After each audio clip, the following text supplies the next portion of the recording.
Hello and welcome guys to your own YouTube channel LN Commerce Classes। हम आपके लिए business studies की class 11th and 12th के MCQ series लेकर आए हैं। इसमें हम चैप्टर वाइज MCQs को कंप्लीट करेंगे। So this is the part 1। तो आगे चलते हैं guys. So first chapter of business studies of 11th class is nature and purpose of business. Your first question is, the progress of domestic and international trade in ancient India developed through which route or routes? First one is roads, second one is sea route, third both 1 and 2, fourth none of these. तो question में आपसे ये पूछा गया है दोस्तों कि प्राचीन भारत में जो व्यापार होता था, चाहे वो घरेलू हो या विदेशी, वो किन रास्तों से होकर किया जाता था। पहला ऑप्शन है रोड्स, सड़कों द्वारा। दूसरा ऑप्शन है सी रूट, समुद्री रास्तों द्वारा। तीसरा ऑप्शन है बोथ 1 and 2, 1 और 2 दोनों। फोर्थ नन ऑफ दीज, इनमें से कोई नहीं। तो आंसर की ओर बढ़ते हैं गाइज। आपका आंसर है बोथ 1 and 2। यहाँ पर ध्यान देने वाली बात यह है, ये जो हमने बोल्ड मैं आपको मेंशन किया है with explanation, the progress of domestic and international trade in ancient India developed due to flow of wealth through these routes. These routes में आपको सबसे पहले सिल्क रूट दिखेगा जो बाय रोड होता था, और स्पाइस रूट दिखेगा जो बाय सी रूट होता था। नेक्स्ट क्वेश्चन की ओर आगे बढ़ते हैं। नेक्स्ट क्वेश्चन है, which of the following is not a characteristic of a हुंडी। किसी भी चीज़ की करेक्टरिस्टिक जानने से पहले हमें उस चीज़ के बारे में जानकारी होनी चाहिए। तो हुंडी के बारे में आपको सिंपल तरीके से बताएं तो आपने एक नाम सुना होगा, बिल ऑफ एक्सचेंज। हिंदी में बोला जाता है विनिमय विपत्र। तो प्राचीन काल में बिल ऑफ एक्सचेंज नहीं थे, या बिल ऑफ एक्सचेंज की जगह हुंडी को प्रयोग में ले आया जाता था। तो आपसे ये पूछा गया है कि इन चारों ऑप्शन में से हुंडी का करेक्टरिस्टिक या विशेषता कौन सी नहीं है। First point is warranty the payment of money. क्या एक हुंडी होना पैसों के आने की या पैसे की प्राप्ति की वारंटी होता है, गारंटी होती है। Second, could be transferred through valid negotiation. क्या हुंडी को एक वैलिड नेगोशिएशन से किसी दूसरे व्यक्ति को दिया जा सकता है। Third one is it indicated a conditional promise. क्या ये एक कंडीशनल प्रॉमिस होता है, क्या एक शर्त लगाकर वादा किया जाता है। या फोर्थ, नन ऑफ दिस, इनमें से कोई नहीं। तो इनमें से हुंडी का जो करेक्टरिस्टिक नहीं है वो है third, it indicated a conditional promise. हुंडी कभी भी कंडीशनल प्रॉमिस के रूप में नहीं होती, ये हमेशा एक अनकंडीशनल प्रॉमिस होता है। अगले क्वेश्चन की तरफ चलते हैं। अगला क्वेश्चन आपके पास आ रहा है, hundi may be payable to order is the characteristic of which type of hundi. तो इस क्वेश्चन में आपको 4 तरह की हुंडी दे रखी हैं और आपसे ये पूछा गया है कि ये जो करेक्टरिस्टिक कॉलम्स में दी गई हैं वो इन चारों में से किसको रिप्रेजेंट करती है, किसको समर्थन देती है। पहला है धनी जोग, दूसरा सहयोग, तीसरा फरमान जोग या फरमान जोग, चौथा देखनहार। तो इसका आंसर लेते हैं स्टूडेंट्स। इसका आंसर है फरमान जोग या फरमान जोग। आपको एक्सप्लेनेशन में चारों तरह की हुंडी के बारे में बताया गया है। Dhani jog, payable to any person, it is payable to any person, no liability on who receive payment. तो धनी जोग को किसी भी व्यक्ति को दिया जा सकता है, किसी भी व्यक्ति को उसकी पेमेंट दी जा सकती है, पैसे दिए जा सकते हैं, और जो व्यक्ति उस पेमेंट को लेता है, उस पैसों को लेता है, उसके ऊपर कोई भी लायबिलिटी या दायित्व नहीं होता।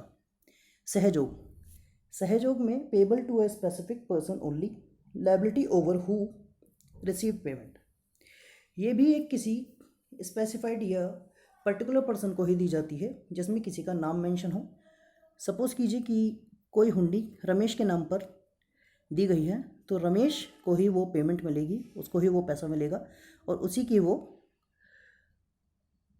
दायित्व भी कही जाएगी। अगला है फरमानजोग हुंडी में पेबल टू ऑर्डर। फरमानजोग की हुंडी ये बताती है कि सपोज़ कीजिए कि आपका कोई डेटर है, आपको उससे पैसे लेने हैं, लेकिन अभी आपको पैसों की ज़रूरत नहीं है, लेकिन कुछ समय बाद आपको पैसों की ज़रूरत पड़ती है, तो आप अपने डेटर को बोलते हैं, एक ऑर्डर पास करते हैं, एक आदेश देते हैं कि वो आपको आपके पैसे दे। तो फरमानजोग एक ऐसी हुंडी है जिसमें आप जब चाहते हैं आपको तब पैसे मिलते हैं।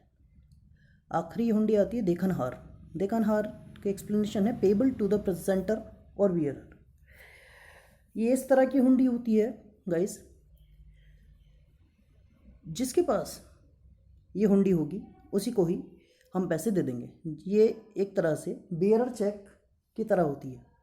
जैसे कि आप बैंक में जाते हैं, अगर आपके पास बियरर चेक है तो कैश काउंटर पर आपको ही पेमेंट मिल जाएगी। इसी तरह से देखनहार प्राचीन समय में या एंशिएंट टाइम में एक हुंडी हुआ करती थी।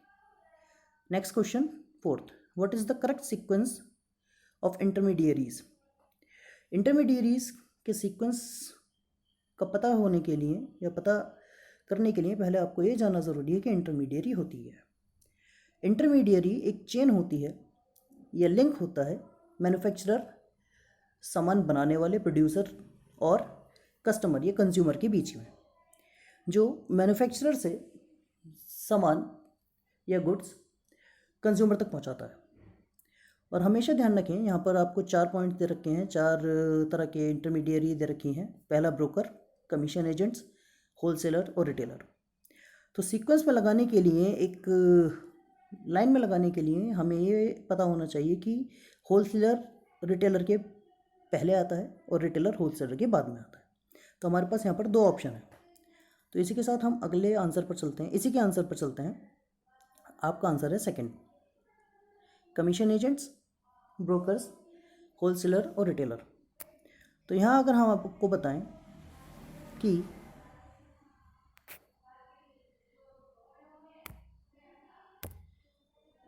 इसको अगर हम सीक्वेंस में लगाएं तो मानिए ये मिस्टर एक्स हैं, ये एक मैन्युफैक्चरर हैं और ये एक वाई कस्टमर को सामान बेचना चाहते हैं।